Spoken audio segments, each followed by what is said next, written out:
Hello, good evening. Thanks for being with us tonight here on The Hill. I'm Blake Burman. This is The Hill on News Nation. So, another strike, but an even bigger move. Why the military just rerouted a massive warship to the waters off Venezuela. On the same day, it revealed yet another, the 10th of its kind, drug boat strike. Plus, here at home, in our skies, a much different warning. This one from the man who's in charge of your air travel. What Sean Duffy said today and how much longer the airports could be understaffed. The latest move tonight from Congress, by the way. Also this evening, pleading not guilty. Letitia James in a federal courtroom and then talking before the cameras after. We'll show you what happened outside the courthouse. And the two teams impacted by that stunning FBI arrest set to take to the court later this evening. How the National Football League is now warning its players after Kash Patel's big announcement. But first tonight, here from The Hill, a warning for Canada, a major military move in the Caribbean, and a president set to head abroad. Tonight, President Trump about to leave the White House for Asia, which will include a face-to-face visit with China's Xi Jinping next week. But before he heads east, a big focus to the north and to our south as well. The president saying he is cutting off trade negotiations with Canada. And then there's this from the Secretary of War, Pete Hegseth, now ordering an aircraft carrier strike group led by the USS Gerald R. Ford to the Caribbean. The government also revealing another strike on a drug boat near Venezuela, the 10th strike since the start of September.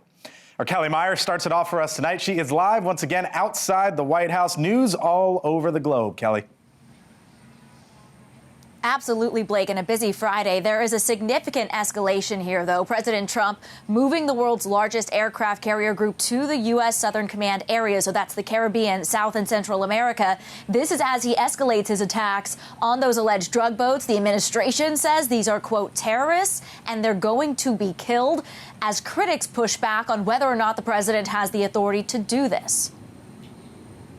Is this a sign that land strikes, are imminent? Well, again, and I appreciate the earnestness of the question, but obviously I'm not going to answer any questions like that. I would just reiterate my previous answer, which is that these designated FTOs are the ISIS of the Western Hemisphere, and as the president made clear yesterday, they will be dealt with just as we dealt with ISIS. A senior defense official also telling me tonight the Ford is currently in the Med and will be a good several days before it arrives in the Southern Command area. And the Secretary of War announced, as you mentioned, Blake, another strike on the alleged drug boat overnight. That was the first at night, he says. 6 were killed. That brings the total to 10. And these strikes are gaining the attention of Republicans that usually stand by the president. And that's interesting. And they are now expressing concerns the strikes are being carried out without consultation or authorization of Congress. Blake. A lot going on there. Kelly Meyer, live for us tonight on the North Lawn. Kelly, thank you. So the USS Gerald R. Ford is the Navy's newest aircraft carrier. It's the latest of what's become a major military buildup in the region. For example, the Caribbean Sea here, you can see listed just some of what's in the Caribbean. Puerto Rico, the U.S. moved assets there like handful of weeks or so ago, a month or two ago. Also in the area, several other assets, all sort of stationed right now in this area outside of Venezuela. F-35 fighter jets, for example, deployed to the region. The U.S. has now struck, as Kelly mentioned, 10 alleged drug boats in the Caribbean and Pacific Oceans. And the pace of those seems to be accelerating at this point, getting sort of like one after the next. The president's signaling this week that land strikes could be next. I told him that's going to be next. You know, the land is going to be next. And we may go to the Senate, we may go to the, Congress and tell them about it. But I can't imagine they'd have any problem with it.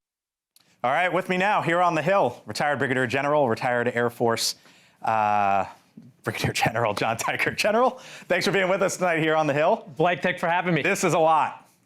What is this? What does this signal to you? So this is going to double in size when the Ford Carrier Strike Group gets to the Caribbean Sea. So this goes 2x. This does. And it demonstrates the priority of one of 11 aircraft carriers now will be in the Caribbean, that it's the most advanced, as you said, and it leaves Europe without a carrier strike group.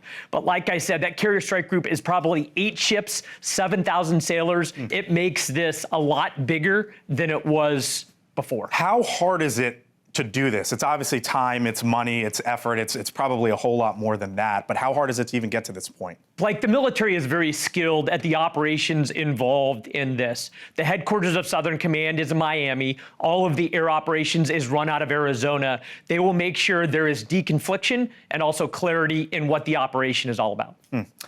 Leading up to before the president bombed Iran, right? There was a lot of movement in the region.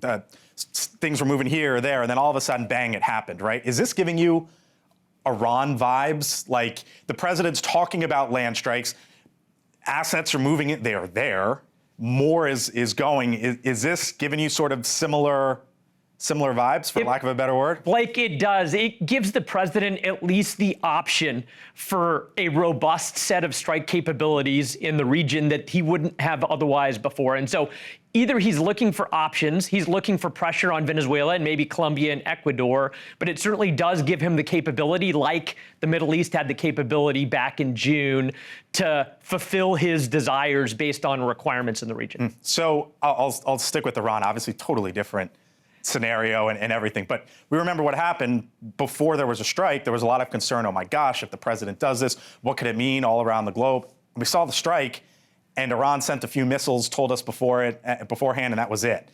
If the president were to go the route of land strikes there in Venezuela, what could Venezuela's response be and potentially look like? Blake, Venezuela does have some air defenses, so there is some risk to American forces, manned American forces primarily, if they decided to use those to strike. But as far as anything that you mean manned American, like in fighter jets or drones or whatever it may be, that they do have capability to some extent to defend themselves. Nothing like Iran had, right. But we haven't degraded their air defenses like Israel had done to Iran before those B-2 strikes. You think we're headed to some sort of a strike? I think the president is trying to create those options. I think he directed the Secretary of War to go to the Hill yesterday during his task force roundtable, and I think that provides even more top cover and emphasis that he is ready to do something here to unravel the cartels and their threat to the United States. I'm not sure many people had Venezuela on their 2025 bingo card for Donald Trump here in the second term, but here we are, and it's why we continue to watch it. John Teichert, thank you, sir. Appreciate it. I'm sure we'll catch you next week. You got it. All right. That military flex, by the way, to our south, just as the president directs some tough economic talk to our north. Trade talks now halted seemingly between the U.S. and Canada. It all centers on an ad that's running in Canada, which shows Ronald Reagan criticizing tariffs. It prompted the president to post on social media that he's cut off trade talks with our neighbor to the north. A top Canadian leader saying today they plan to run the ad this weekend to American audiences watching the World Series, which involves the Toronto Blue Jays. The Prime Minister, Mark Carney, saying that Canadians are ready to pick up where they left off. We stand ready to pick up on that progress and build on that progress when the Americans are ready to have those discussions, because it will be for the benefit of workers in the United States, workers in Canada, and families in both of our countries. Carney and Trump, or at least Trump in a few hours here, both on their way to Asia. Trump set to meet with the Chinese leader Xi Jinping next week as well. U.S. tariffs on Chinese imports right now sit at 55% as the two countries work to hammer out a trade deal, as you know. But it's been a bumpy ride. China putting restrictions on rare earth minerals that are crucial for things like computers, smartphones, cars. Trump then threatening 100% additional tariffs on China and export restrictions on U.S. software.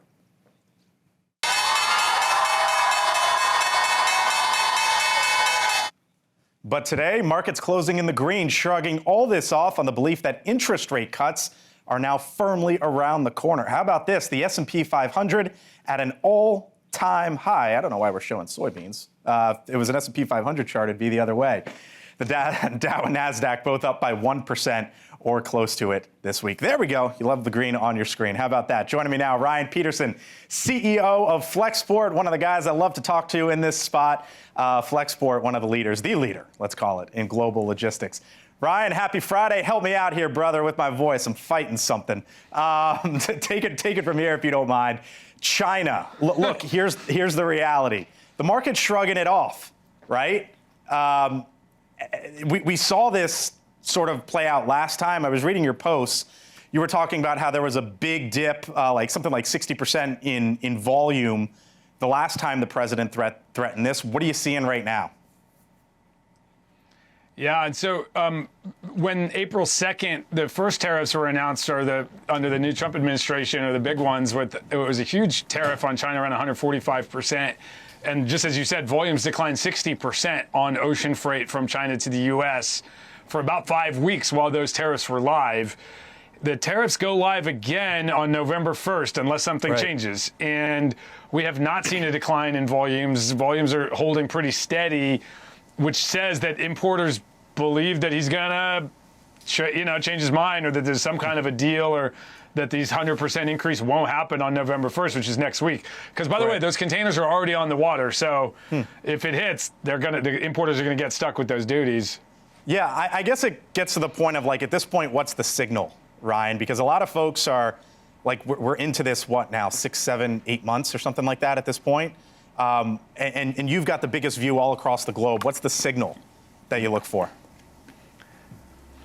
Yeah, I mean, it is sort of these volumes, these departures. We also look at purchase order data. So Flexport, we manage purchase orders for hundreds of companies, submitting those purchase orders over to their factories overseas and executing those. And those are also kind of holding steady. So we don't see any aberrations there where people think tariffs are going to disrupt their business. And I think people have kind of learned the lesson a little bit of not to overreact, that there tends to be a deal on the horizon. Things aren't as bad as they look, and yet you just don't know what's going to happen. But I think people who did overreact and said, hey, we got to move our manufacturing out of China, let's shift it to India, for example, start buying from factories down there, and then you wake up and find out currently, tariffs on India are just as high as they are on China. So if you overreact, you could get hit with something just as bad. These need long-term decision-making. I saw you right the other day, finished a 3-day annual planning session for 2026 yesterday. Today, Trump announces an additional 100% duty on Chinese goods, FML. We all know what that stands for. But I guess it gets to the point of, how do you look forward here? And what are you hearing from people about looking forward with all this back and forth right now? Yeah, I mean, it's got to be ready for plan for the unimaginable, and hedge for regression to the mean is two of the, and you just got to invest in what you need to go do and figure out where you want to differentiate, but be ready for all possible outcomes. It's very difficult for businesses. It's very costly to have contingency plans, but you are seeing businesses start to set up where they're going to do multi-country sourcing and not be dependent on just one country to produce a given product, but be able to produce it in multiple countries. It costs more, but it gives you a lot of flexibility in an uncertain environment. What about Canada? We all sort of woke up this morning to, okay, the president's now back at it with Canada. Obviously a much different story, but if he does decide to go, toe-to-toe with them on this issue, how would that impact us here inside the U.S.? I mean, it's biggest trading partner, or one of the top 2 or 3 trading partners, but depending on the commodity, it's certainly number 1 in a whole lot of areas. And my sense is that Canada needs the United States probably more than the United States needs Canada. We're a huge market for them, and Trump has a lot of leverage there, and sort of willing to play that card, and strong arm them a little bit. So I think the two sides will get to a deal. I don't think they're, I don't know why Canada needs to run ads that are anti-tariff. There's not even an election happening right now. What they're doing it during the World Series. That's what they're doing. So obviously it's Dodgers Blue Jays tonight, and a whole big portion of America is going to be tuning into it, and so they're trying to. That's why they're doing it. And is that the Canadian government? I mean, it's just very odd. I don't know. My money's on Shohei for sure. I think the Dodgers got this, but we'll see. We'll see what happens. You are out west. Ryan Peterson, the best in the business. Always appreciate it. Thank you, sir. Talk to you again soon. My pleasure. Yep. Have a good one. All right. Still to come tonight here on the Hill. The top attorney in New York finding herself on the other side of the law. I have a belief in America and all of its individuals who have stood with me, not only in New York, but all across this nation. Letitia James pleading not guilty today to charges of mortgage fraud. But is her case political retribution or just serving up some justice? Plus, the sports fallout after the FBI breaks up that massive gambling scandal. What the National Football League is reportedly telling its players tonight. And day 24 of the shutdown, no deal in sight. The warning today from the man who is in charge of your next flight. I thank you for being with us tonight here on The Hill. I'm Blake Burman. Look at that. Beautiful night here, just over my shoulder. We're back and forth. All right, welcome back. A not guilty plea in court today. The New York Attorney General Letitia James addressing reporters outside a Virginia courthouse after pleading not guilty to charges related to mortgage fraud. But this is not about me. This is about all of us. And about a justice system which has been weaponized. A justice system which has been used as a tool of revenge. James is facing one count of bank fraud, one count of making false statements to a financial institution as well. The government accuses James of renting out a Virginia home she bought with a mortgage loan that required her to use the residence as a second home. James's legal team called the move, quote, vindictive in court filing. She is one of several of President Trump's political foes to face indictment recently. That includes former FBI Director James Comey, former National Security Advisor John Bolton. The president addressing James in a roundtable discussion yesterday, saying this. You go after dirty cops like Comey, and you go after, these are dirty cops. Letitia James is a dirty cop. You go after these people and they say how horrible you are, and yet I got indicted 5 times and impeached twice. With me now, Scott Bolden, News Nation political contributor, Bill McGinley, former White House cabinet secretary in the first Trump administration. All right, gentlemen, hello, happy Friday. Hello. That's the title that they put in the prompter there, but really, these are two of the best legal minds in Washington, D.C. If you say so, yes. I already know what you're going to say. You're going to say no one's above the law. You're going to say I know Letitia James, and you know what, this is political retribution. I got that right? Yeah. But can you see daylight in either one's argument?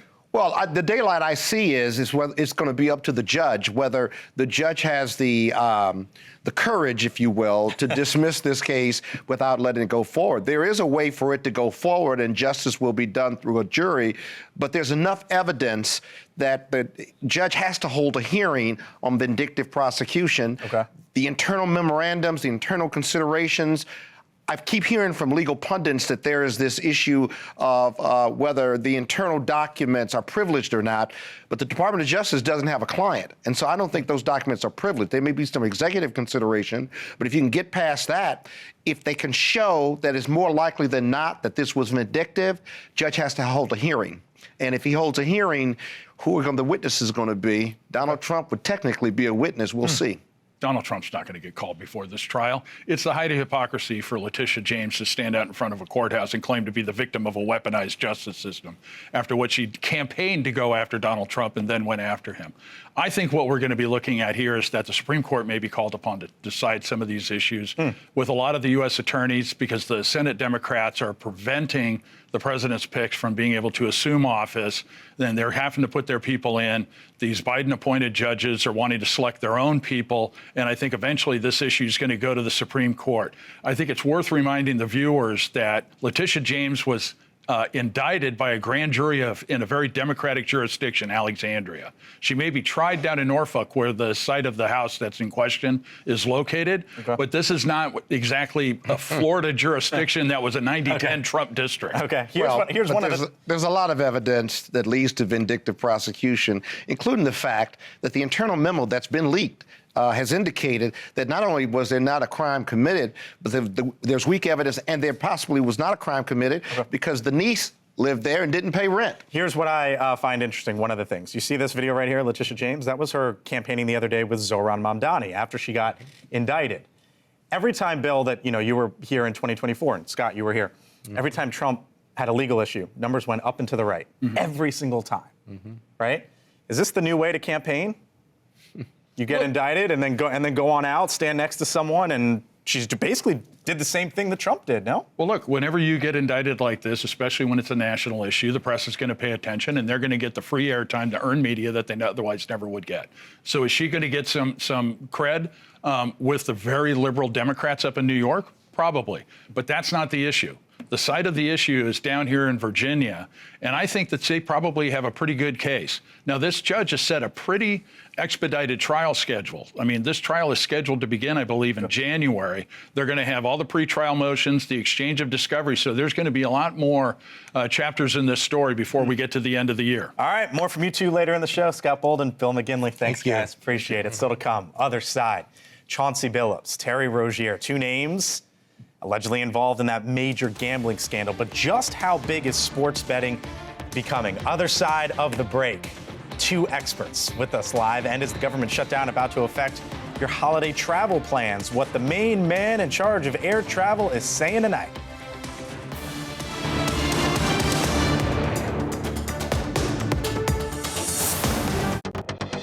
An illegal gambling operation and sports rigging operation that spanned the course of years. And the fraud and theft. The gambling ring that prompted more than 30 arrests. FBI Director Kash Patel, as you're calling it, one of the largest gambling busts, some major names in the world of basketball and the Italian mob.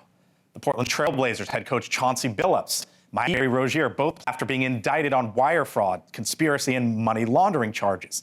Now, Rozier is accused of illegally participating in a scheme that traded inside information to gamblers on at least 7 NBA games. Billups and others are accused of acting as what's basically known as face cards, luring high rollers to rigged poker games operated by the mafia. Attorneys for both Billups and Rozier have denied any wrongdoing. By the way, the NFL, the National Football League, now taking some action, sending out memos to teams, reminding them to adhere to the league's gambling policies. That's according to ESPN's Adam Schefter tonight. The American Gaming Association says that sports gambling is now legal in 39 states. This is the map. Almost everywhere you go at this point, plus D.C., Hawaii, Utah, Georgia, South Carolina. Those are the states that have bans altogether. Now, the gambling market itself is a massive industry. $115 billion last year in revenue, supporting almost 2 million jobs nationwide. That's another way to look at it. Total economic impact expected to be north of some $300 billion. Joining me in a moment, high-stakes poker player Doug Polk, back with us here on The Hill. But first, Art Manteris, a 2019 inductee into the Sports Betting Hall of Fame, author of the book, The Bookie, which will be released on January 13th. Art, nice to see you, sir. Thanks for being with us tonight here on The Hill. You have a very unique view into all of this, Sports Gambling Hall of Fame. I wonder, when you sort of survey what's happened here in the last 36 hours or so, what your big takeaway is. Yeah, it's very disappointing for sure. The trading of inside information relative to injuries and player status, that's something that I have feared for a long time and talk about quite a bit in the bookie in January, as you mentioned. But I would say one of the things that was surprising to me was that I really did not know that the mafia families of the 5 boroughs of New York still existed in any meaningful way. No disrespect intended, of course, but since they are still around, then participating in fraudulent high-stakes poker games fits right in, and that seems like a natural progression of their talents. You know, you were. I was reading, you were labeled the dean of the Nevada bookmakers, one of the first to bring up the first prop bets way back when, Super Bowl 20. Refrigerator Perry to score a touchdown back in that game. And I see you smiling, with that little bit of history there. But there's been a lot of focus now in the last 36 hours or so on these prop bets and whether or not getting rid of them is one of the solutions. Is it? Prop bets are problematic now from an integrity standpoint. I've never been a big advocate for college athlete individual performance proposition wagering, more so now than ever. And but the leagues now and the pro athletes now messing around with proposition wagering, that is a bit surprising to me when you calculate in what they have to lose. The upside potential for getting involved in something like this by the 2 athletes that were named yesterday compared to the downside risk is just like night and day, and so foolish. It's incredible. There's this building behind me, and the folks in this town, they're not doing much these days. But I got to imagine this conversation in Congress will pick up whenever they get back. Do you think they should get involved in this? I mean, I know this is basically a state level at this point, but yeah, very good question and a very complicated issue. In my experience over the years, federal intervention into sports gambling has been very counterproductive. Right now, the law on the books, the Interstate Wire Act of 1961, is so outdated that it's ridiculous. The repeal of PASPA in 2018. Actually, the ushering in of PASPA in 1991 coincided right with the onset of online commerce and allowed for the illegal offshore gambling industry to take root and flourish for many years. And then the Unlawful Internet Gambling Enforcement Act of 2006 allowed for, as you have appropriately, the DraftKings and FanDuel logos, but that law, in an unintended manner, allowed for the creation of the cash daily fantasy wagering contests. But excuse me, I'm sorry to get back to your point, though. Today, though, things have gotten out of hand, and there is a need for federal intervention. But I hope and pray that the Congress would consult with the gaming industry and with state regulators. There's probably people screaming at the TV to ask you, considering you're the dean of Nevada bookmakers. Tonight's game 1 of the World Series, Dodgers, Blue Jays. Who you got, Art? The Dodgers are too much. They're just too much. They are indeed. All right, Art Manteris, fantastic. Nice to speak with you, sir. Nice good luck with the book. Thank you. Yes, have a good one. Thank you very much. Of course. All right, here with us back again, once again, here on the Hill. Doug Polk, high-stakes poker player, live with us. Where are you? You're in Texas, right, Doug? Last time I think we talked? Yeah, I'm based out of Austin, Texas. All right, there we go. My memory's all right. So there's the other side of this story, right, which is, the Chauncey Billups allegations and what happened inside those poker rooms and with those poker games. And I just wonder, sort of from your vantage point, from your sort of the world, same question to Art. When you look at what's happened over the last 36 hours, what stands out to you? Yeah, and I think it's good to recognize they're two separate cases, right? You have the sports betting and you have the poker. So as it pertains to the poker specifically, we've known about these kinds of underground games with cheating going on for many, many years. In fact, on a lot of my content I've made over the years, I've covered how these things can be used to be cheated. So just to kind of give a baseline to people that might not be familiar with what's going on, what you can do is you get a shuffling machine that shuffles the cards, right? So that every hand is different. In that machine, there's a camera. And that camera knows all of the cards because it can sort the cards after a session into order. And what you do is you hack into that machine, which sounds complicated, but it's really not. And then it will tell you exactly who will win a hand before that hand is even dealt. And so you'll know exactly what player will win. And then what these games will do is they'll have some house players sit in these games. And then when they get the signal they're going to win, they start betting big, knowing that they're going to win the pot. And then these unsuspecting players will be sort of like targeted and they'll lose money to the house players. So this kind of thing's been going on in poker for a long time. If you're in poker, you know about it, you know how to protect yourself. Yeah, but so that, we're now starting to see that come to the national level. So that leads me to this concept of, in your world, that's known, right? But I think for the other 99% of us, we're just starting to learn about this. So what do you think here is real and a worry, and what do you think is, if anything, a bit overblown? Well, I think this story is, frankly, I've been hearing about this specific game for years. So I'm actually almost surprised it even finally came to light. This is something that we've known about in the poker world for a long time. You basically use celebrities to kind of lure people in. I think it's funny they call them face cards, just so people at home know. That's not a term I've ever heard, and I've been in poker for only my whole life. So I feel like that's maybe something that's kind of getting thrown around. But I guess the real things to look out for in a poker game is when there's an automatic shuffler, you have to understand that's vulnerable. You want actual people shuffling the cards. That might seem riskier, but it's actually a good amount safer because they won't know who's going to win the hand. So that's the first big red flag. If you're playing at someone's house and you see one of those automatic shufflers, you should probably consider where you're playing.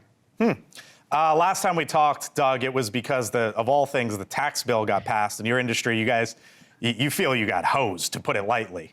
Right? And I know you're trying to correct that, and there's lots of efforts going on in your world with that. But it leads me to the question of, a similar one at least, that I asked Art. Do you think there's anything at the federal level that gets done with this, or is this just not one of those things? You know, I have a bit of a different take on this whole thing, which is I think we're just seeing the current process play out the way that it should. And I know that we have gambling in so many different aspects. We have commercials going. It's like onto the sports. It's within the game itself. Right. But the thing about what happened here, like these people gambled or tried to break the law. They tried to use information to make money off of it against other people, and they were caught and reprimanded. Now they're going to, face charges against them for what they did. So I think we're actually seeing the system kind of play itself out. With the sports betting thing, we're talking about prop bets earlier. Yes, prop bets are problematic because if you have like, okay, this player did not score 8 points and, that guy gets an injury early and, he can't score 8 points. Well, the books can monitor player activity, or betting activity, and they can know, well, did a bunch of bets come in on this guy and then he did that? If so, we have a problem. Like, we know this is somehow connected. So I actually think that the process is playing out in front of us the way that it should play out. We're seeing criminals be reprimanded for stealing money, which is what it is. It is theft. They're stealing money from people and they're getting caught. So I don't know. Do we need more government regulation on that? I would argue no. I think we're seeing this play out how it should. Fascinating. Doug Polk, one of the best in the business, with us tonight here on the Hill. I'm sure we'll talk to you again soon. Doug, all the best. Have a nice weekend. Thank you very much for having me. Of course. All right. By the way, coming up 20 minutes from now on Elizabeth Vargas Reports, she is talking to one of the attorneys for Terry Rozier, the Miami Heat guard allegedly involved in all this. That's now 19 minutes away here on News Nation. But before then, other side of the break, no deal in sight. It's a beautiful night, but there's like no one here. It's remarkable, is it not? 24 days in. Is there anything that will move the needle? We'll show you what the man who's in charge of your air travel had to say today. And will the start of the World Series hit the right note with fans up north? Why, that's now a question after some big comments from the president. Stay with me.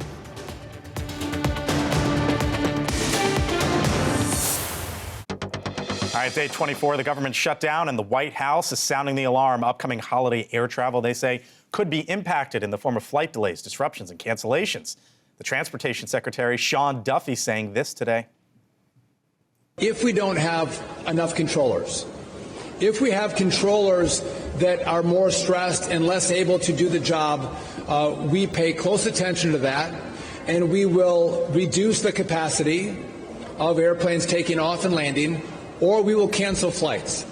But as Republicans are pointing to the planes being grounded as a consequence of what they call a shutdown from the Democrats are pointing to skyrocketing health care costs. The Wall Street Journal reporting that the average cost of a family health care plan is now close to $27,000, a 6% increase from last year. Hakeem Jeffries from earlier today. Because of the Republican refusal to extend the Affordable Care Act tax credits, tens of millions of Americans are receiving notices right now that their health care premiums are about to skyrocket. And then there's SNAP, which provides food benefits for 40 million low-income Americans. Some recipients set to lose their benefits by the end of the month if the shutdown doesn't end. Plus, 3 different airline pilot unions are calling for the government to end the shutdown. Just some of where we are tonight. Full panel here with me now. Lance Trover, former spokesperson for Doug Burgum's presidential campaign. Lori Watkins is a former policy advisor to President Obama. Back with me again from the beginning of the show, Scott Bolden, News Nation political contributor. Bill McGinley, former cabinet secretary in the first Trump administration. Hello to you all, and thanks for being here on this Friday night. There were all these things that were going to happen, and that was going to be the moment, right? What happens with workers miss pay? Well, that's happened. Still a shutdown. What happens if there's flight delays? That's happened. Still a shutdown. What happens if we get to the point where we can't pay the troops? They took care of that for the last paycheck. And has anybody heard a good, this is going to be the one that does it? No. Right? Silent. And I guess that's kind of is that where things are? Yeah, look, Americans do not like shutdowns. Let's get that out of the way. They've made that very clear for years. But to your point, what you talked about, when you start getting the major airlines starting to say we need a clean resolution passed, when you start seeing the pilots, when you start seeing the unions coming around, that to me says there is movement coming. The White House is the one who put all of that out today, basically showing an indication saying, hey, this is coming, you need to get ready. And so I think we have this idea that Americans are like, yeah, I'm not really comfortable with where things are going right now. Yeah, but I'm sorry. correct. No, I'm sorry. Well, I was going to point to an Ipsos Reuters poll that came out earlier this week, and 50% of Republicans are to blame for the shutdown versus 43% of Democrats. And the bigger number that I want to focus on is ACA support. 72% of Americans support extending the ACA tax credits. 60% are willing to keep the government closed until a deal is reached. But is that 50-43 big enough to be like, that's the thing? But the thing is, Blake, that the longer that this goes on and it's about health care, and people are getting their bills in the mail. I have already received a notice that I'm going to increase by 4 times what I'm already paying as a small business owner, okay? People are receiving these. The longer this goes on, the more letters that are going to go out. Okay. And that polling number that those poll numbers that I just indicated, they're going to keep going in the favor of the Democrats. Listen, Blake, my Republican colleague said that the public doesn't like shutdowns. What they hate more than the shutdown is that both sides are not talking. The Democrats are willing to talk. The Republicans are not willing to talk. And so when you talk about the blame game, well, they're ready to negotiate. And there's no reason to negotiate later because the bill is in law and they didn't talk to the Democrats when they passed the big, ugly bill. So I think the blame game is one thing. We all want resolution, but you can't resolve a dispute or a stalemate without having a conversation. And the Republicans are driving the negative narrative that we're not talking to the Democrats. So Democrats need to stop using federal workers and the American people as hostages to try and gain leverage after they were resoundingly defeated in 2024. Obamacare is a Democratic creation. They're the ones who created these subsidies and sunsetted them. This is a Democratic-created problem, and now they're looking to Republicans to try and bail them out. The president, the White House, and Leader Thune and Speaker Johnson are doing the right things, pass the clean CR. They've already said they'll come to the table and negotiate to try and find a solution to another democratically created problem. I want to get to the other big story of the day, one of many, which was the president announcing late last night into this morning, basically trade talks cut off with Canada. Markets were up and to the right today, Lance. That would have been a massive story 4, 5, 6 months ago. Yeah. What does it signal to you that this is sort of where we are tonight? We have a $35 billion trade deficit with Canada. I don't know why they're so upset and, what they're going to do. I mean, here's what I'm going to say, though. I think Ohtani and Kershaw are going to crush the Blue Jays. And that's what I think the most important thing is. Here's my question. Are they going to boo the national anthem in Toronto tonight? I'd say it's probably a safe bet. You think so? Because they already did it during the NHL. During the NHL, there was that. I wonder if we're getting there again. But they're running commercials that during the World Series. During the World Series, for the first 2 days. Only running using. Just to frame it up, language used by Ronald Reagan, and they're only running it during the World Series to try to drive that message home. And it's Ronald Reagan at his best, and it drives the Republicans crazy because they didn't manipulate or edit anything. They used clips of his speech with a great background. It's a great ad if you're a Canadian and you believe that there's this trade deficit or that the U.S. is being unfair towards Canada, one of our best trade partners and one of our best friends. Look. Well, something that no one's talking about, and I did my research, Ottawa cut the number of American cars by Stellantis and General Motors and cut the number that they can import. I don't know if anyone's talking about that, but that affects the manufacturing in Ottawa. It affects, instead of staying in Canada, they're now going to Illinois. So we need to talk about some of these industries that are Isn't that what the goal is? The GM is moving the manufacturing back to America. That's the whole point of the tariffs in the first place. I'm saying the reason for Canada, I was saying this is part of the reason why Canada is taking this stance. That was my point. Okay, I'll give you the last word. Look, one of the great responses, Dodgers sweep the World Series, hopefully, will be to shut down the ad. But the other one is, as Lance said, I think that the White House and the president especially is showing a lot of dexterity, able to work some of these trade deals. He's standing up for the American workers. He wants to repatriate manufacturing, and he's going to do what it takes to have these conversations with allies, with our friends, to make sure that the American workers are the first thing he thinks about. By the way, I should note the president's set to leave the White House in a few hours from now, headed over to Asia. Big meeting next week. On the schedule, at least, with Xi Jinping. Thank y'all. Appreciate it. Oh, Blake. I got to run a break. I know, but Carney and Trump are going to be in Malaysia They're going to be there as well. That's going to be very awkward. So we're going to follow the news. Other side of the break, the extreme makeover at 1600 Pennsylvania Avenue. And what else is trending?